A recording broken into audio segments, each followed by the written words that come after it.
Hei lumea, eu sunt iar, bun venit în Clubul Popușilor, așa, și să facem Q&A la așteptat. Bun, prima întrebare este de la Păpuși Frumoase.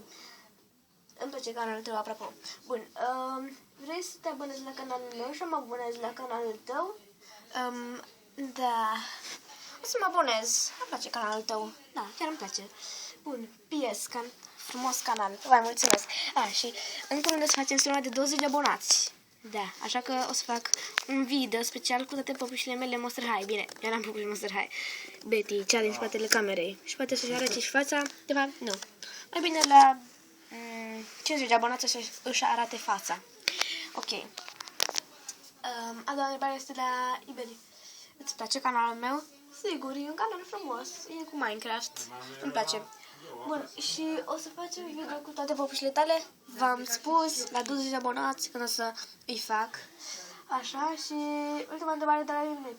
Canalul tău e super. Vai, mulțumesc și canalul tău, chiar dacă tu n-ai niciun video. M-am uitat pe canalul tuturor. O să facem un tutorial cum să face o casă de păpuși. Da, mă, hai să plec.